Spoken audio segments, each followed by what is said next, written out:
Hello everyone. सो आज का हमारा टॉपिक होने वाला है पेरेंटिंग स्टाइल या परवरिश की शैलियाँ, हिंदी मीडियम में अगर देखा जाए तो।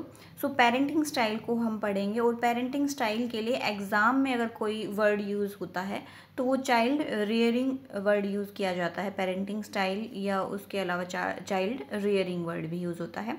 आज इन 4 टाइप के बारे में हम पढ़ेंगे, जो 4 पेरेंटिंग स्टाइल हमारे सिलेबस में दी हुई है और एग्ज़ाम में काफ़ी इंपॉर्टेंट टॉपिक है। ये रेगुलर क्वेश्चंस पुटअप किए जाते हैं किसी भी टेट एग्ज़ाम में, या कोई भी कॉम्पिटिटिव एग्ज़ाम दे रहे हो अगर आप टीचिंग के फील्ड में। ये टॉपिक काफ़ी इंपॉर्टेंट है। चलिए शुरू करते हैं बिना कोई टाइम वेस्ट किए हुए। सबसे पहले समझ लेते हैं कि पेरेंटिंग होती क्या है, किस चीज़ को बोलेंगे हम पेरेंटिंग, या चाइल्ड रेयरिंग किस चीज़ को बोलेंगे। वैसे तो हमें मतलब पता है क्या होता है पेरेंटिंग, एक बच्चे को बड़ा करना, उसको सिखाना, जब तक उसमें समझ ना आ जाए तो उस चीज़ को हम पेरेंटिंग बोलते हैं। लेकिन उस चीज़ के लिए अलग अलग मेथड्स यूज होते हैं। हर पेरेंट्स का अलग बिहेवियर होता है, हर पेरेंट्स की अलग टेक्निक होती है बच्चे को टैकल करने के लिए। तो उनको कैटेगराइज किया है 4 कैटेगरी में। सबसे पहले पेरेंटिंग क्या है, चाइल्ड रियरिंग क्या है, ये समझते हैं। तो child rearing refer to the methods, strategies and practices used by parents and caregivers to nurture and guide a child's development from infancy through adulthood। तो कोई भी पेरेंट्स है या कोई भी गार्जियन है, केयर गिवर है, जो भी बच्चे की देखभाल कर रहा है, वो बच्चे को नर्चर करता है, पालता पोसता है, उसका डेवलपमेंट में मतलब जो भी है डेवलपमेंट होता है। कब कहाँ से कहाँ तक, इन्फेंसी जब भी बच्चा होता है, पैदा होता है, वहाँ से लेके अडल्टहुड तक। ओके तो ये जो प्रोसेस है उसको पालने की, उसको सिखाने की, उसी को हम पेरेंटिंग कह रहे हैं। This process involve teaching children, क्या क्या सिखाएंगे इसमें हम, सोशल नॉर्म्स जो होते हैं, सोसाइटी के तौर तरीके होते हैं, हम वो भी सिखाते हैं बच्चों को। वैल्यूज़ हैं वो सिखाते हैं। बिहेवियर, क्या बिहेवियर अच्छा है क्या बुरा है, उसका बिहेवियर जो होता है वो भी एक तरीके से सिखाया गया होता है। As well as providing emotional support, हम इमोशनल सपोर्ट जो होती है फैमिली वो भी प्रोवाइड करती है। डिसिप्लिन सिखाते हैं और एजुकेशन प्रोवाइड करते हैं। तो ये सारी की सारी चीज़ें जो भी हैं वो पेरेंटिंग में आ जाएगी कि कैसे बच्चे की पेरेंटिंग हो रही है।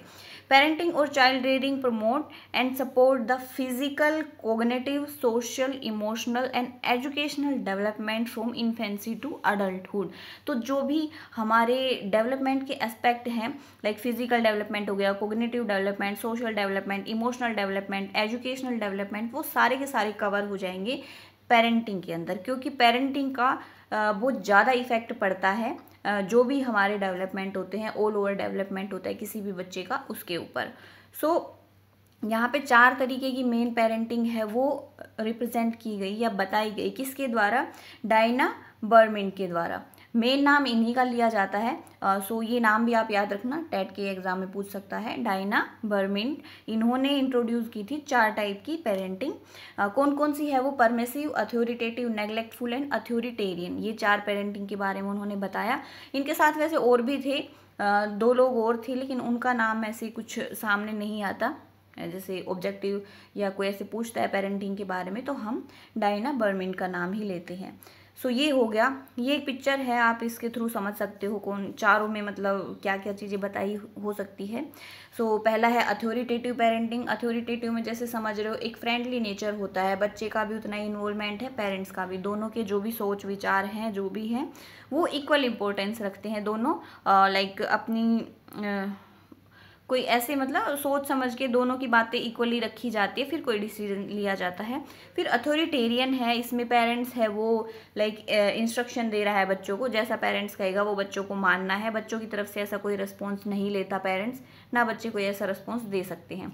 परमिसिव पेरेंटिंग होती है कि बच्चे को खुली छूट है, परमिशन है उसको कि भाई कुछ भी करो। बच्चे का बहुत ज़्यादा रिस्पॉन्स रहता है, पेरेंट्स का काफ़ी कम ऐसे डिमांड रहती है या काफ़ी कम इन्वॉल्वमेंट रहता है। अनइन्वॉल्व्ड पेरेंटिंग में होता है कि पेरेंट्स को इग्नोर कर देते हैं बच्चे को, कहाँ है बच्चा, कहाँ जा रहा है, तो बच्चा लोनली फील करता है, ना बच्चे को रिस्पॉन्स लेते हैं पेरेंट्स और ना वो कुछ डिमांड करते हैं बच्चे से। ये पिक्चर के थ्रू थोड़ा सा आइडिया मिल जाएगा आपको, और डिटेल में हम आगे करते हैं वीडियो में। तो यहाँ पे 4 तरीके की पेरेंटिंग है। सो फर्स्ट है अथॉरिटेरियन। आपको नाम याद रखना है, यहाँ पे 2 सिमिलर से नाम आपको दिखेंगे, अथॉरिटेटिव और अथॉरिटेरियन। सो दोनों में थोड़ा डिफरेंस आपको याद रखना है। अथॉरिटेरियन पेरेंट्स, सो एक चीज़ आपको याद रखनी है कि यहाँ पे 2 जो वेरिएबल हैं वो हैं, एक तो रिस्पॉन्सिवनेस है, एक है डिमांड। ओके, डिमांड कौन करेगा? पेरेंट्स करेंगे डिमांड। रिस्पॉन्स कौन देगा? बच्चा देगा रिस्पॉन्स। ठीक है, तो एक तो ज़्यादा डिमांड होगी तो वो पेरेंट्स की तरफ से ज़्यादा डिमांड होगी। रिस्पॉन्स जिसका ज़्यादा रहेगा मतलब बच्चे का रिस्पॉन्स ज़्यादा हो रहा है। तो आगे मैंने एक पिक्चर लगाई हुई है, वहाँ से भी आप समझ जाओगे, लेकिन आप इस चीज़ को याद रखना कि डिमांड और रिस्पॉन्स 2 चीज़ें चल रही है और इन दोनों के बेसिस पे हम समझेंगे चारों पेरेंटिंग स्टाइल को। सो अगर हाई डिमांड है, मतलब पेरेंट्स की हाई डिमांड है और बच्चे की तरफ से जो रिस्पॉन्स आ रहा है या लाइक बच्चे की जितनी सुन रहे हैं, एक तरीके से पेरेंट्स जो रिस्पॉन्स ले रहे हैं वो काफ़ी कम है, तो वो क्या हो जाएगा? अथॉरिटेरियन में आएगा। लाइक जैसे स्ट्रिक्ट रूल बना दिए हैं बच्चे के लिए, बच्चे की फीलिंग्स को ज़्यादा समझा नहीं जाता, वो सारी चीज़ें लाइक जो भी नीड्स हैं उनकी, जो कुछ है उसका वो क्या सोच रहा है, वो कितना कैपेबल है, उन सब चीज़ों को इग्नोर करके पेरेंट्स एक चीज़ बोल देते हैं कि ये चीज़ ही करनी है क्योंकि मैं कह रहा हूँ। कि ये भी आता है इसमें, बिकॉज आई सेड सो, क्योंकि मैंने कहा है इसलिए तुम्हें ऐसा करना है। बच्चा क्वेश्चन नहीं पुट कर सकता कि भाई ऐसा रीज़न क्या है जो भी आप बोल रहे हो उसके पीछे। तो पेरेंट्स ऐसा नहीं समझाते कि इसके ये कंसिक्वेंसेस हो सकते हैं या ये दिक्कत आएगी, वो समझाने में इतना वो नहीं करते, बस वो एक लाइन बोलते हैं और बच्चों को मानना पड़ता है। ओके, तो जो कम्युनिकेशन होता है इसमें मोस्टली 1 वे होता है। पेरेंट्स है वो बच्चे को डायरेक्ट इंस्ट्रक्शन देते हैं और बच्चों को वो फॉलो करना होता है। और ये एक तरीके से रिजिड पेरेंटिंग स्टाइल है, इसमें फ्लेक्सिबिलिटी नहीं होती, लाइक एक डिसिप्लिन में रहो, और इसको टफ लव भी बोल सकते हो। ओके, पेरेंट्स का जो है फुल कंट्रोल होता है और लाइक इनपुट नहीं लेते हैं पेरेंट्स, फीडबैक नहीं लेते हैं अपने बच्चे से कि भाई क्या सोच रहे हो क्या नहीं सोच रहे हो, इस तरीके से।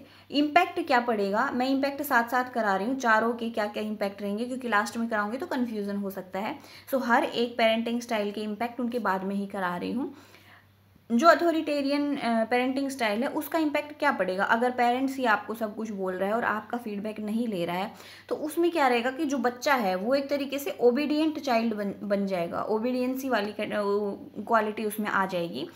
लेकिन उसके साथ साथ ही उसमें lower self esteem, higher level of anxiety और एग्रेशन आएगा, क्योंकि वो अपने आप को खुल के बता ही नहीं पा रहा है किसी के सामने, तो सारी चीज़ें उसके अंदर अंदर इकट्ठी होती जाएगी और गुस्सा ज़्यादा होता जाएगा। सो उसमें ये रहेगा, इंट्रोवर्ट रह जाएगा बच्चा। ओके, ये सारी चीज़ें हो जाएगी। और भी आप अपनी तरफ से सोच के बता सकते हो। लाइक उसमें कॉन्फिडेंस नहीं रहेगा, क्योंकि वो किसी की बात मान रहा है शुरू से ही, उसको खुद के डिसीजन लेना आएगा ही नहीं, वो डिफरेंस कर ही नहीं पाएगा सही गलत में। सो उन चीज़ों में वो अलग रह जाएगा, ऐसे अपनी इंडिविजुअल पहचान नहीं बना पाएगा, वो बस दूसरे का कहना मानने में काफ़ी अच्छा होगा। तो ये प्रॉब्लम आ सकती है अथॉरिटेरियन जो पेरेंटिंग होती है उसमें। सेकेंड होता है अथॉरिटेटिव पेरेंट्स। जो अथॉरिटेटिव पेरेंट होते हैं वो एक तरीके से क्या चीज़ फॉलो करेंगे, सो उनमें होगा हाई रिस्पॉन्सिवनेस और हाई डिमांडिंगनेस, दोनों ही तरफ से लाइक फुल चीज़ रहेगी। पेरेंट्स का जो डिमांड होती है वो भी फुल रहेगी, वो खुल के बोलेंगे कि हमें क्या चाहिए। उसी तरीके से जो बच्चे के तरफ से जो रिस्पॉन्स लिया जाएगा, पेरेंट्स सुनेंगे बच्चे की पूरे तरीके से, रिस्पॉन्स भी हाई रहेगा। वो बच्चे को अपने जो भी उसके थॉट्स हैं उनको अच्छे से सुनेंगे, उनके अकॉर्डिंग ही चलेंगे। लाइक अगर उनको गलत लगेगा तो वो समझाएंगे, उनको कंसिक्वेंसेस वगैरह समझाएंगे, कोई चीज़ गलत है तो उसको बताएंगे। मतलब समझ बूझ के दोनों एक सेम लेवल पे रहते हैं, बच्चे का भी सेम पार्टिसिपेशन रहता है और पेरेंट्स के भी सेम पार्टिसिपेशन रहते हैं कोई भी रूल रेगुलेशन बनाने में या जो भी उनके डिसीजन लेने होते हैं बच्चों की लाइफ से रिलेटेड, उनसे related. So sets clear rules and expectation for their kids while practising flexibility and understanding. Like जो भी है रूल्स जो हैं या जो भी उनकी एक्सपेक्टेशंस हैं वो क्लियरली बताई जाती है बच्चों को, लेकिन फ्लेक्सिबिलिटी रहती है, वो बच्चों को भी समझते हैं। Communicates frequently, they listen to and take into consideration their children's thought, feeling and opinion. वो बच्चे की भी फीलिंग, ओपिनियन और थॉट्स जो होते हैं उनको सुनते हैं, समझते हैं और उनके अकॉर्डिंग वो जो भी स्टेप्स हैं वो लेते हैं। Allow natural consequences to occur, like बच्चों को समझा देते देते हैं कि इससे ये चीज़ हो जाएगी, अगर ये नहीं करोगे तो तुम्हें ये दिक्कत आएगी, और फिर बच्चों पे छोड़ देते हैं कि अब देखो, लाइक जैसे हम बोलते हैं ना, एग्जाम्पल भी दिया हुआ है कि अगर तुम नहीं पढ़ोगे तो तुम फेल हो जाओगे। तो बच्चा अपने आप समझ के कि भाई मुझे फेल तो नहीं होना है, फेल हो जाऊंगा तो मैं पीछे रह जाऊंगा, तो वो पेरेंट्स ने एक उनके लिए डिस्क्राइब कर दिया है कि अगर तुमने ये नहीं किया तो तुम फेल हो जाओगे, तो बच्चा अपने आप पढ़ेगा, उसमें वो समझ खुद आ जाएगी।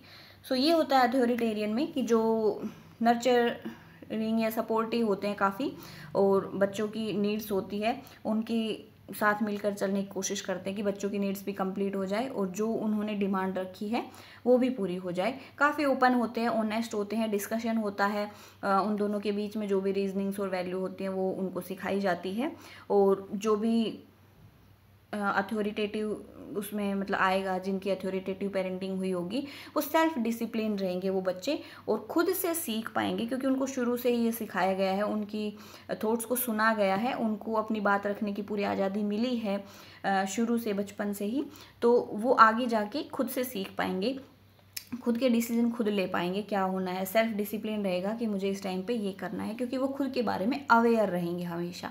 इम्पैक्ट क्या पड़ता है इस अथॉरिटेटिव पेरेंटिंग का, तो ये क्या है कि बच्चे में एक पॉजिटिव आउटकम लेके आती है। ओब्वियसली काफ़ी अच्छी वो है क्योंकि इसमें पेरेंट्स का भी अच्छा रोल है और बच्चा भी अपनी तरफ से अच्छा रिस्पॉन्स दे रहा है और पेरेंट्स उस चीज़ को ले रहे हैं, रिस्पॉन्स को ले रहे हैं। तो इसमें एक हाई सेल्फ एस्टीम रहेगा, बेटर सोशल स्किल रहेगी, क्योंकि अच्छी जैसे होता है ना सोसाइटी में दूसरों के साथ इंटरेक्ट करना, एक्सट्रोवर्ट रहेगा, काफ़ी अपनी बातें अच्छे से रख पाता है दूसरों के सामने।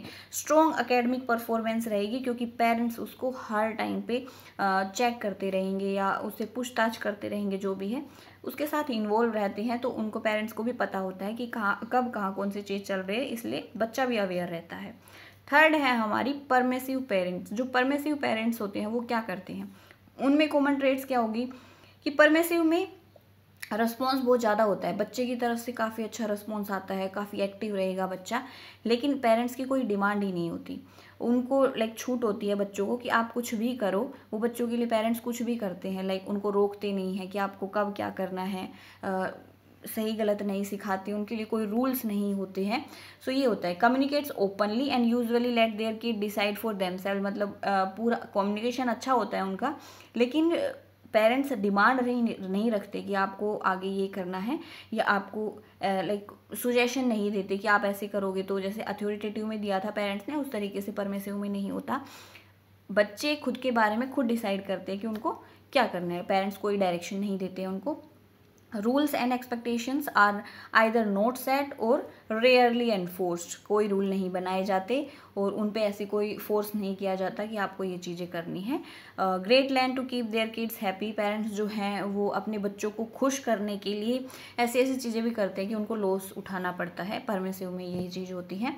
परमिसिव पेरेंटिंग लाइक क्या होगा, फ्रेंडशिप वाला रोल आ जाएगा, पेरेंट्स जो है बिल्कुल फ्रेंड्स बन जाएंगे उनके, कि भाई क्योंकि फ्रेंड्स हैं वो क्या होता है, ऐसे हमेशा साथ होते हैं ना, सही गलत कुछ भी करो साथ हैं वो, ऐसे स्ट्रिक्टली कुछ इंस्ट्रक्शन नहीं देते कि तुम्हें ये नहीं करना ये नहीं करना, स्ट्रिक्ट नहीं होते हैं वो, पेरेंट्स हैं वो बिल्कुल फ्रेंड्स की तरह रहेंगे, पेरेंटिंग रोल में नहीं रहेंगे। And they prefer to avoid conflicts and will often acquisition to their children's plea and first sign of distress, मतलब वो अपने बच्चों को कॉन्फ्लिक्ट्स वगैरह से बचने के लिए वो जैसा कहते हैं उसी की तरीके से करते हैं कि तुम करो हम तुम्हारे साथ है। These parents mostly allow their kids to do what they want and offer limited guidance और डायरेक्शन, लिमिटेड गाइडेंस और डायरेक्शन देते हैं और खुला छोड़ देते हैं, भाई कुछ भी करो हमारी तरफ से फ्री हो। इम्पैक्ट क्या पड़ेगा इस परमिसिव वाली पेरेंटिंग जो होती है उससे, जब चिल्ड्रन लाइक कुछ ज़्यादा ही फ्रीडम फील करेगा तो क्या होगा, वो सेल्फ डिसिप्लिन तो उसमें रहेगा नहीं, उसके ऊपर कभी डिसिप्लिन वाली लाइफ बताई नहीं गई कि तुम्हें इस टाइम पे ये काम करना है, या मतलब भाई ये टाइम अच्छा रहता है टाइम पे काम कर लो, तो फ्रीडम उसको फुल मिलती है। सेल्फ डिसिप्लिन ना के बराबर रहेगा और कोई ऐसे लाइक वो कमिट नहीं कर पाएगा किसी चीज़ से, कोई अपनी रिस्पॉन्सिबिलिटी नहीं लेगा कि मैं इस चीज़ के लिए ये मुझे तब करना है, या मतलब मैं रिस्पॉन्सिबल हूँ, ये चीज़ मैं कर लूँगा, ऐसा कुछ नहीं रहेगा। Leading to potential issue with academic performance and behaviour problem. जब कुछ ज़्यादा ही फ्री रहते हैं बच्चे तो उनमें बिहेवियर की प्रॉब्लम भी आती है, वो किसी और की नहीं सुनेंगे। अगर पेरेंट्स ही उनको थोड़ा स्ट्रिक्ट एक्शन नहीं लेते, उन पर उनको नहीं समझाते हैं कि हमें किसी की सुननी चाहिए, कोई अच्छा कुछ सही बोल रहा है तुम्हारे बारे में, टीचर्स वगैरह कुछ इंस्ट्रक्शन दे रहे हैं तो उनकी सुननी चाहिए। अगर पेरेंट्स ही वो बिहेवियर नहीं रख रहे अपना, तो वो बाहर भी किसी की नहीं सुनेगा। तो ये है परमेसिव में। देन आती है नेग्लेक्टफुल पेरेंटिंग, या नेग्लेक्टफुल जो पेरेंट्स होते हैं वो कैसे पेरेंटिंग करते हैं। तो नाम से ही पता लग रहा है, नेग्लेक्टफुल मतलब बिल्कुल ही उनको अवॉइड कर दिया, कुछ लेना देना ही नहीं है, नेग्लेक्ट कर रहे हैं बच्चे को। तो इसमें लो रिस्पॉन्स रहता है बच्चे की तरफ से भी, वो कुछ ऐसा सुनते नहीं है, क्या है बच्चा क्या बोल रहा है क्या नहीं। और लो डिमांडिंगनेस, उनकी भी कोई डिमांड नहीं रहती हमारी तरफ से तुम कहीं जाओ, और वो ऐसे मतलब बच्चे की भी नहीं सुनेंगे और हमें भी कोई लेना देना नहीं है, दोनों तरफ से ही बिल्कुल ख़त्म है बात, ये वाली चीज़ हो जाएगी इसमें। तो इसमें क्या है कि जो बच्चा है वो फेंड फॉर देमसेल्फ, मतलब बच्चे को उनसे खुद से ही मतलब करना पड़ता है सब कुछ, पर as because they are indifferent to their needs और अनइन्वॉल्व ओवरऑल, मतलब बच्चे पे ध्यान नहीं देते हैं पेरेंट्स, जो भी है रीज़न कुछ भी हो सकता है। Offer little nurturance and guidance and attention, like ना के बराबर गाइडेंस मिलती है, अटेंशन मिलती है पेरेंट्स की, या जो भी नर्चर करते हैं पेरेंट्स, वो वाली चीज़ ना के बराबर मिलती है, होती ही नहीं है। Struggle with their own self esteem issue and had a hard time forming close relationships, कि लाइक जो बच्चा है उसमें सेल्फ एस्टीम वाला इशू आता है, क्योंकि पेरेंट्स की तरफ से वो अटेंशन कभी उसको मिली ही नहीं, कभी वो डायरेक्शन मिली ही नहीं, तो उसमें तो दिक्कत आएगी आएगी। इवन वो क्लोज रिलेशनशिप्स जब बाहर दोस्त वगैरह बनाने होते हैं उनमें भी वो प्रॉब्लम फेस करता है, क्योंकि जिनसे उसकी क्लोज रिलेशनशिप होनी चाहिए थी, सबसे स्ट्रॉन्ग बॉन्ड होना चाहिए था, उनके साथ कभी नहीं बना, तो वो भरोसा नहीं कर पाता है किसी और के ऊपर। Sometime refers to as uninvolved parenting, uninvolved मतलब इन्वॉल्व ही नहीं हो रहे हैं, तो इस नाम से भी हम इसको बोल सकते हैं। Style is exemplified by the overall sense of indifference, दोनों अलग अलग रास्ते होते एक तरीके से, उनका पेरेंट्स और बच्चे वाला तो कोई रिलेशन रहता ही नहीं है। Neglectful parents had limited engagement with their children and rarely implement rule, ऐसा बहुत कम है कि वो कुछ रूल या कुछ ऐसी डायरेक्शन दे उन्हें। नेग्लेक्टफुल पेरेंट मतलब बिल्कुल कम इंगेजमेंट रहती है, बच्चे से बातचीत भी इवन ओकेजनली होगी, या कभी रूड बोल जाते हैं, इसको कोल्ड पेरेंटिंग या अनकेयरिंग पेरेंट्स भी बोल सकते हैं हम। ज़रूरी नहीं है कि वो जानबूझ के कर रहे हो ऐसा, कई बार सिचुएशंस ऐसी होती है, वो भी किस चीज़ से स्ट्रगल कर सकते हैं, उनकी लाइफ में भी काफ़ी इश्यूज़ या प्रॉब्लम होती है, तो रीजंस हो सकते हैं, उनके पीछे काफ़ी रीजंस होते हैं, इसीलिए होता है। लेकिन एक सिनेरियो बताया है कि नेग्लेक्टफुल में क्या होता है, पेरेंट्स और बच्चे का कोई ऐसा बॉन्ड नहीं होता, वो एक दूसरे को नेग्लेक्ट करते हैं, पेरेंट्स बच्चे को, बच्चा पेरेंट्स को, उनके बीच में कोई पेरेंट्स और बच्चे वाला लगाव या कुछ ऐसे डायरेक्शन गाइडेंस कुछ नहीं होता। इम्पैक्ट क्या पड़ेगा नेग्लेक्टफुल का, काफ़ी नेगेटिव इम्पैक्ट होने वाला है नेग्लेक्टफुल का, तो क्योंकि उसमें सोशल स्किल आ ही नहीं पाएगी, उनका बॉन्ड जब पेरेंट्स से ही वो नहीं हो पाया, जो सबसे लाइक शुरुआत की जो सोसाइटी वाली जो चीज़ें पेरेंट्स से ही शुरू होती है, जो बॉन्ड होता है, अगर वहीं से वो चीज़ नहीं बनी तो सोशल स्किल उसमें जीरो हो जाएगी, लोअर एकेडमिक अचीवमेंट रहेगा, क्योंकि फोकस उसको मिल ही नहीं रहा है, उसको ध्यान कोई दे नहीं रहा है, तो वो बच्चा भी अपने एकेडमिक स्कोर्स पे इतना ध्यान नहीं दे पाएगा। Higher risk of behavioural and emotional issue, emotional issue बहुत ज़्यादा हो सकते हैं उसमें, क्योंकि उस मतलब उसको इमोशन वाली चीज़ तो कभी मिली ही नहीं, अटेंशन नहीं मिला, प्यार क्या होता है वो नहीं मिला, ओके, अटैचमेंट पेरेंट्स ने कभी दिखाया नहीं, तो काफ़ी दिक्कत होती है इमोशनल लेवल पे। सो ये थे जो भी 4 पेरेंटिंग स्टाइल थे वो, तो एक ग्राफ के थ्रू ना ये मैंने बताया, जैसे रेस्पॉन्सिवनेस था वो डिमांडिंगनेस है, वो डिमांड पेरेंट्स की होती है, रेस्पॉन्सिवनेस जो होती है बच्चे की तरफ से जो एक्शन होता है पेरेंट्स की तरफ, वो है एक तरीके से। सो रेस्पॉन्स भी जीरो है और डिमांड भी जीरो है नेग्लेक्टफुल में, नेग्लेक्ट कर रहे हैं पेरेंट्स, कोई गाइडेंस नहीं है, बच्चा सोशली इमोशनली और बिहेवियर नीड्स होती हैं, उन पर कोई ध्यान नहीं दिया जाता पेरेंट्स की तरफ से। अथॉरिटेरियन जो है उसमें डिमांड तो बहुत ज़्यादा है, लेकिन बच्चे की तरफ से कोई नहीं सुन रहा, बच्चा क्या बोल रहा है क्या नहीं बोल रहा है, है, और ये चीज़ होती है। अथॉरिटेटिव में दोनों ही हाई है, रिस्पॉन्स भी और डिमांड भी काफ़ी हाई है। इसमें अगर कोई प्रॉब्लम होती है तो दोनों मिल के सोल्व करते हैं, दोनों तरफ की, दोनों पक्ष की बातें सुनी जाती है, और जो भी उनका होते हैं कंसिक्वेंसेस वगैरह वो निकल के आता है सामने, जो भी रिजल्ट होता है वो दोनों मिल के फाइंड आउट करते हैं। परमिसिव में क्या होता है कि बच्चा फ्री है, बच्चे को पूरी परमिशन दी हुई है कि आप कुछ भी करो, उसके ऊपर कोई भी लाइक रूल रेगुलेशन नहीं है, फ्री है वो, एक तरीके से चाइल्ड खुद अपने डिसीजन लेता है। सो ये इसके थ्रू आप समझ सकते हो, जो भी पेरेंटिंग स्टाइल है काफ़ी इजी रहेगा इसके थ्रू। तो ये हो गया। अब एक क्वेश्चन आता है कि बेस्ट पेरेंटिंग स्टाइल कौन सी है। ये सीटेट में भी कई बार क्वेश्चन पुटअप किया जाता है। आपको चारों ऑप्शन दिए जाएंगे, ये इनमें से अगर पूछो आप चारों में से, तो इसमें अथॉरिटेटिव जो पेरेंटिंग स्टाइल है वो हो जाएगी, क्योंकि उसमें हाई डिमांड है, हाई रिस्पॉन्स है। बच्चा और पेरेंट्स है दोनों सेम लेवल पे है, दोनों अपना मिल के कोई कुछ चीज़ डिसाइड कर रहे हैं, कोई रूल भी बना रहे हैं तो दोनों मिल के रूल बना रहे हैं। अगर बच्चे को कुछ प्रॉब्लम है तो वो खुल के पेरेंट्स के सामने बोल सकता है कि उस प्रॉब्लम का सोल्यूशन फाइंड आउट करने में पेरेंट्स उसकी हेल्प भी करेंगे। सो बेस्ट अगर इन चारों में से देखा जाए तो अथॉरिटेटिव है। लेकिन प्रैक्टिकल लाइफ में अगर बात करो, मान लो क्वेश्चन आ जाता है ऐसा सीटेट में, तो आप अथॉरिटेटिव को टिक करके आओगे, लेकिन प्रैक्टिकल लाइफ में आप बात करो तो ज़्यादातर अथॉरिटेटिव ही रहता है। लेकिन पेरेंट्स को कई बार परमिसिव भी बनना पड़ता है, क्योंकि बच्चे को एक टाइम पे फ्रीडम भी चाहिए होती है। तो कई स्टेप्स पे पेरेंट्स फ्रीडम देते हैं कि आप अपना खुद डिसाइड करो बेटा, आप खुद देखो क्या करना है आपको। कई बार नेग्लेक्टफुल भी सिचुएशन हो जाती है, क्योंकि पेरेंट्स को कई प्रॉब्लम होती है, भाई उनकी भी लाइफ चल रही है, उनको भी बहुत सारी प्रॉब्लम होती है, जो भी लाइक कई बार जो भी काम करने जाते हैं उस जगह पे हो सकती है, फैमिली प्रॉब्लम भी हो सकती है, सारी चीज़ें बच्चों से नहीं शेयर कर सकते वो, तो कई बार हो जाता है, बच्चे नेगलेक्ट भी हो जाते हैं। और अथॉरिटेरियन भी बनना पड़ता है। जब पेरेंट्स मतलब लगे कि भाई बच्चे को स्ट्रिक्टली हमें कुछ समझाना है, तो पेरेंट्स उसको गाइड देंगे, उसको डायरेक्शन देंगे कि तुम्हें हमारे अकॉर्डिंग ही करना है जो कुछ करना है। तो चारों जो पेरेंटिंग स्टाइल है वो साथ मिल के चलती है। अलग अलग सिनेरियो में, अलग अलग सिचुएशंस में हमें चारों एक तरीके से एक एक करके कोई ना कोई पिक करनी पड़ती है। तो ये हो गई पेरेंटिंग स्टाइल के ऊपर पूरा क्या थी पेरेंटिंग स्टाइल, कितने टाइप हैं, चारों हो गए हैं। सो अगर आपको वीडियो हेल्पफुल लगी हो तो प्लीज़ वीडियो को लाइक करिएगा, चैनल को सब्सक्राइब करिएगा। और भी अगर आपको BEd M.Ed JBT DEd या एजुकेशन से रिलेटेड कोई वीडियो चाहिए तो आप इस चैनल को सब्सक्राइब कर सकते हैं। Thanks for watching this video. मिलते हैं नेक्स्ट वीडियो में नेक्स्ट टॉपिक के साथ। और अगर आपको किसी पर्टिकुलर टॉपिक पे वीडियो चाहिए जल्दी, तो आप मुझे कमेंट करके बता सकते हैं।